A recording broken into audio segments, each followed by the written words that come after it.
ব্রাহ্মণবাড়িয়া ২ আসন সরাইল, আশুগঞ্জ আর বিজয়নগর নিয়ে গঠিত এই আসনটি বিএনপির দুর্গ হিসেবে পরিচিত।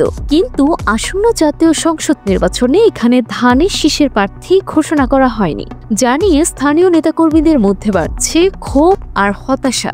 এই আসনে বিএনপির মনোনয়ন প্রত্যাশী ব্যারিস্টার রুমিন ফারহানা। দলীয় মনোনয়ন ঘোষণা না হলেও তিনি বসে নেই, নিয়মিত সভা সমাবেশ আর গণসংযোগে চষে বেড়াচ্ছেন নির্বাচনী এলাকা।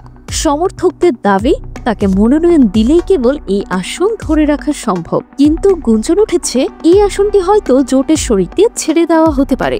আর এখানে বিএনপি স্থানীয় নেতাকর্মীদের সাফ কথা, দলীয় প্রার্থী না দিয়ে শরিকদের কাউকে দিলে জামায়াতের প্রার্থী এখানে ঘুমিয়ে পাশ করবেন। অন্যদিকে অনেকটা নীরবে নিজেদের অবস্থান শক্ত করে নিয়েছে জামায়াতে ইসলামী।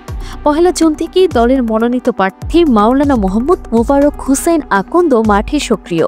শহীদ পরিবারের আর্থিক সহায়তা, মেডিকেল ক্যাম্প আর হুইল চেয়ার বিতরণের মাধ্যমে তিনি সাধারণ মানুষের মন জয়ের চেষ্টা করছেন।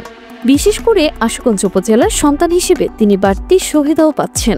নোয়াগাঁও ইউনিয়ন যুবদলের সাবেক সাধারণ সম্পাদক শফিউল আলমের মতে, জামায়াত এখানে সাংগঠনিকভাবে অত্যন্ত শক্তিশালী, তাই বিএনপি জোটের প্রার্থী দিলে তাদের জয় সুনিশ্চিত। এখন দেখার বিষয়, বিএনপি কি তৃণমূলের দাবি মেনে রুমিন ফারহানাকে বেছে নেবে, নাকি জোটের সমীকরণে হাতছাড়া হবে তাদের এই দুর্গ। জান্নাতুল তাহসিন, ডেস্ক রিপোর্ট, সকালবেলা।